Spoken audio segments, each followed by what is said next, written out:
Well students, हमने बहुत ज़बरदस्त चीज़ें अब तक देख ली हैं माइक्रोसॉफ्ट एक्सेल में, जहाँ पे हम इफ़ कंडीशन तक पहुँच चुके हुए हैं। उसके आगे हम देखें तो हमारे पास और भी बहुत ज़्यादा फंक्शंस हैं जो कि हमारे लिए लार्ज डेटा सेट को मैनेज करने में बहुत ज़्यादा आसानी पैदा करते हैं। आज जो हम फंक्शंस देखेंगे उनमें वी लुकअप है और कुछ टेक्स्ट की रिलेटेड मैनिपुलेशंस हैं। आइए चलते हैं। सो ट्रेनीज, उम्मीद है कि आपने माइक्रोसॉफ्ट एक्सेल अपने पास स्टार्ट कर लिया होगा। मैं आज आपको एक एक्सरसाइज कर रहा हूँ, ये मैंने सैम्पल इंटरनेट से डाउनलोड किया था प्रैक्टिस के लिए, तो मुझे अच्छा लगा, मैंने कहा क्यों ना आप लोगों के साथ भी शेयर कर दिया जाए। अब हम बात करें वी लुकअप। वी लुकअप एक ऐसा फॉर्मूला है जो कि आपको हेल्प आउट करता है डाटा को मैनेज करने में। जब आपके पास लिस्ट होती हैं, उसके अंदर डाटा रैंडम होता है और आपको कोई स्पेसिफिक डाटा किसी स्पेसिफिक डाटा के अगेंस्ट चाहिए होता है, तब आप वी लुकअप यूज़ करते हैं। इसी तरह एच लुकअप भी है जो कि आप खुद भी प्रैक्टिस कर सकते हैं। इसके आगे हम डिटेल देखते हैं। यहाँ पे आप नोटिस करेंगे कि एम्प्लॉय आईडी लिखा हुआ है। एम्प्लॉय आईडी आपके यूनिक होते हैं। यूनिक मतलब कि वो डुप्लीकेशन उनमें नहीं होती किसी भी ऑर्गेनाइजेशन के अंदर। अब मुझे यहाँ पे फर्स्ट नेम चाहिए और लास्ट नेम चाहिए एम्प्लॉय का। अब प्रॉब्लम ये है कि यहाँ पे तो रैंडम पे लिखे हुए हैं, लिखे ज़रूर हैं लेकिन रैंडम लिखे हुए, तो मैं बारी बारी ढूंढ के कॉपी पेस्ट करूँ या क्या करूँ? इसको हम बेहतर तरीका होता है वी लुकअप यूज़ करके लेके आने का। यहाँ पे मैंने टाइप करना है इक्वल एज यूजुअल, उसके बाद मैंने लिखना है वी लुकअप। आप नोटिस करेंगे कि मेरे पास वो लिखा आ गया। मैंने टैब की प्रेस की। अब मैंने लुकअप क्या करना है, जिस चीज़ के अगेंस्ट मैंने वैल्यू सर्च करनी है वो आपकी होगी लुकअप वैल्यू। मैंने लुकअप वैल्यू सेलेक्ट की, एम्प्लॉय आईडी, कॉमा प्रेस किया। अब वो पूछ रहा है टेबल एरे। टेबल एरे यानी कि कहाँ से वो डाटा लेके आए, कौन सी रेंज से डाटा लेके आए। अब मैं उसको रेंज दे रहा हूँ यहाँ से लेके यहाँ तक। एक कंट्रोल शिफ्ट और कर्सर का उम्मीद है कि आपको याद होगा कि हम किस तरह इसको यूज़ करते हैं। उसके बाद आप प्रेस करें कॉमा। अब वो पूछ रहा है कॉलम इंडेक्स। ये सबसे इंपॉर्टेंट चीज़ है। इसका मतलब है कि कौन से कॉलम का डाटा वो कॉपी करके लेके आए। अब फिलहाल क्योंकि यहाँ पे लिखा है फर्स्ट नेम, तो इस डाटा के मुताबिक फर्स्ट नेम जो है तीसरा कॉलम बन रहा है, तो मैं यहाँ पे मेंशन करूँगा 3 और उसके बाद फिर मैं कॉमा प्रेस करूँगा। अब वो मुझे कहता है कि अप्रॉक्सीमेट मैच करना है या एग्जैक्ट मैच करना है। तो नाम से ही आपको आइडिया हो गया कि हमें एग्जैक्ट वैल्यू चाहिए या अप्रॉक्सीमेट। अप्रॉक्सीमेट में ये होता है कि जब आपके पास लार्ज डाटा सेट होता है तो एक एजम्पशन करता है जिसकी बेस पे वो डाटा यहाँ पे ले आता है, लेकिन हमें एग्जैक्ट मैच चाहिए, तो हम इसको करेंगे फॉल्स और एग्जैक्ट मैच। अब आपने नोटिस किया कि उसने ब्रैड यहाँ पे उठा के ले आया है। कहाँ से लेके आया है? इस लिस्ट से। तो अब मुझे सर्च करने की ज़रूरत नहीं है। इसी तरह लास्ट नेम के लिए भी करेंगे। लास्ट नेम को मैं खाली रख रहा हूँ क्योंकि ये आप लोग करेंगे। अब इसमें मेरे पास ऑप्शन है, जैसे हम पहले भी कर रहे थे, कि मैं इसको ड्रैग भी कर सकता हूँ और ये मैंने ड्रैग कर दिया। आपने नोटिस किया होगा कि इस डाटा के अंदर ना कुछ एरर आ गया है। ये एरर क्यों आया है, आइए इसकी डिटेल में जाते हैं। अगर मैं ब्रैड पे क्लिक करता हूँ और इस पे मैं F2 का बटन दबाता हूँ, तो आप नोटिस करेंगे जो हमने रेंज दी है वो A3 से लेके C16 तक है। ये सारी रेंज है। लेकिन जैसे ही हम इस पे 2 पे आए, जो नेक्स्ट वाली सेल पे आए, F2 का मैंने बटन प्रेस किया, आप नोटिस करेंगे कि ये सारे का सारा जो टेबल है या सिलेक्शन है वो एक लेवल नीचे आ गई है। उसकी क्या वजह हुई है? क्योंकि एक्सेल जो है हमेशा रो वाइज काम कर रहा होता है। तो इसमें मतलब ये है कि अगर मैं वी लुकअप को कॉपी कर लूँगा ऊपर से नीचे, तो वो सारी उसकी रेंज आहिस्ता आहिस्ता नीचे लेके जाना शुरू कर देगी। अब इस चीज़ का सलूशन क्या है हमारे पास, आइए देखते हैं। आप फार्मूला एडिट करें, उसके बाद कर्सर को मूव करें अपना सेल के ऊपर जो आपने सेलेक्ट किया है लुकअप वैल्यू वाले। अब मैं यहाँ पे दबाऊंगा F4 का बटन। F4 दबाने से देखिएगा क्या होता है। अब आपने नोट किया 2 डॉलर के साइन आ गए हैं, एक F से पहले और एक 4 से पहले। इसका मतलब होता है कि ये फिक्स्ड हो गया कॉलम या सेल या जो भी है उसका।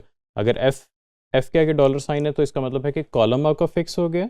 अगर आपका 4 के आगे डॉलर साइन है, इसका मतलब है कि आपका जो रो है वो फिक्स हो गई है।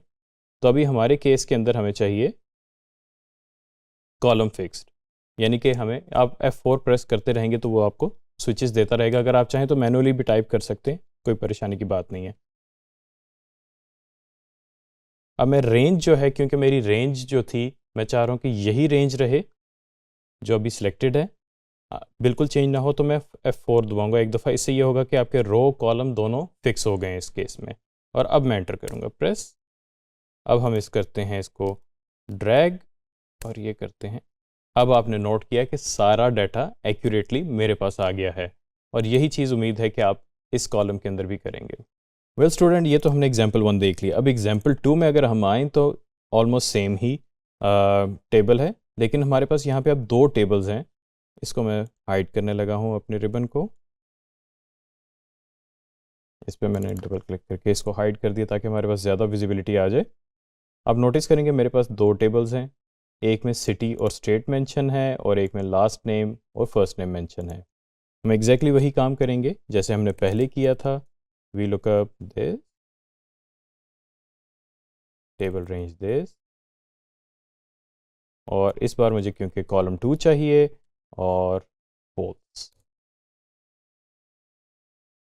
और उसी तरह हम जैसे पहले हमने फिक्स किया था F4 दबा के मैं एग्जैक्टली वही करने लगा हूँ।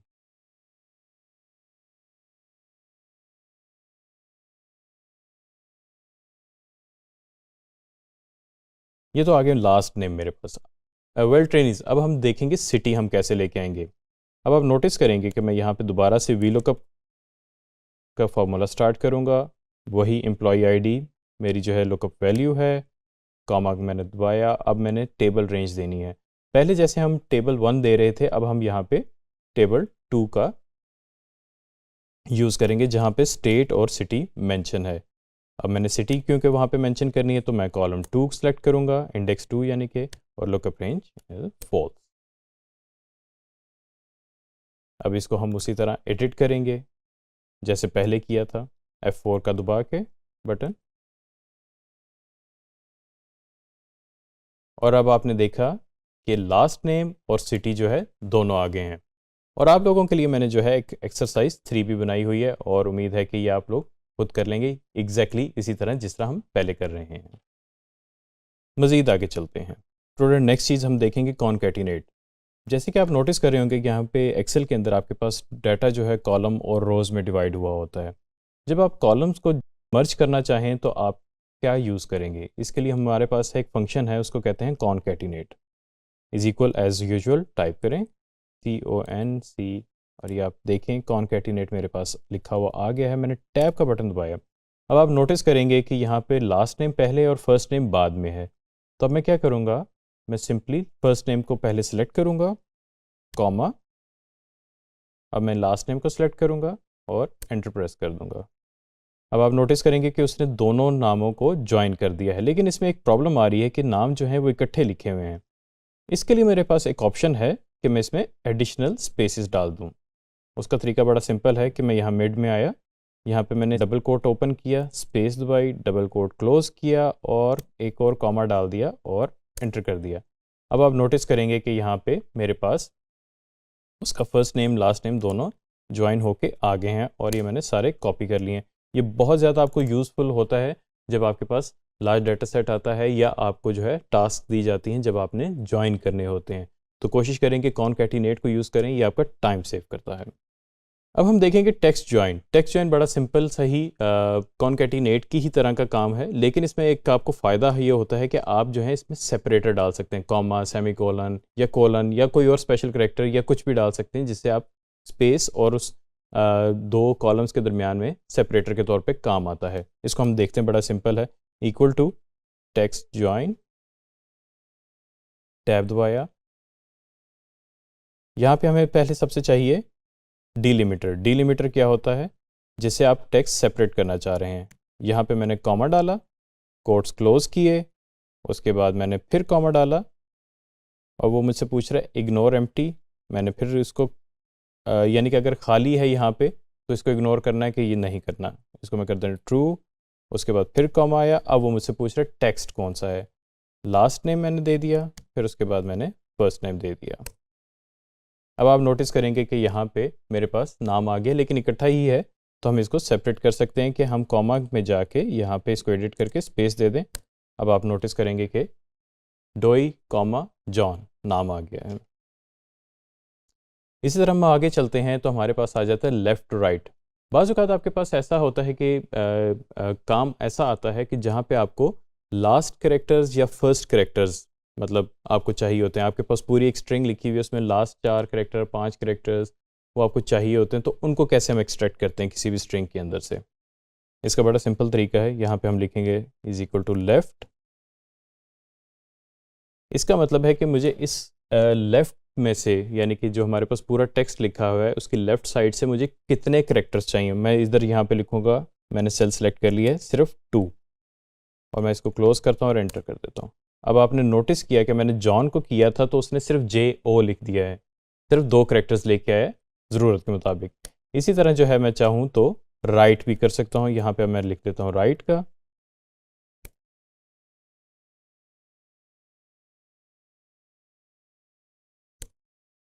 अब आप नोटिस करेंगे कि लाइन का जो है लास्ट 3 कैरेक्टर्स राइट वाले जो हैं मेरे पास आ गए।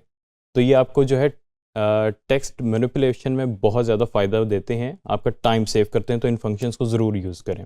उसके बाद लेंथ बड़ी इंपॉर्टेंट चीज़ है। बाज़ औक़ात ऐसा होता है कि आपके पास आपने लेंथ कैलकुलेट करनी होती है तो आप कैरेक्टर्स काउंट नहीं करते एक्सेल के अंदर, आप कैरेक्टर्स की लेंथ करते हैं। इसके लिए हमारे पास बड़ा ज़बरदस्त फंक्शन है, बड़ा सिंपल सा है, LEN लेंथ और इसके बाद जो है मैं सिंपली एंटर प्रेस करूँगा, जो भी जिसकी भी मुझे लेंथ चाहिए, ये उसने बता दिया 3।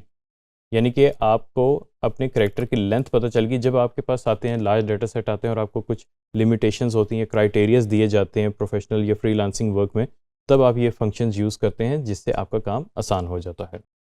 वेल ट्रेनिंग्स, आज हमने बड़ी ज़बरदस्त चीज़ देखी कि हम अपने टेक्स्ट को कैसे मैनेज कर सकते हैं माइक्रोसॉफ्ट एक्सेल के अंदर, जहाँ पे हमने टेक्स्ट जॉइन, कॉन्कैटिनेट और इसके अलावा लेफ़्ट, राइट और लेंथ के फंक्शंस देखें जो कि हमारा काम बहुत स्पीड अप कर सकते हैं।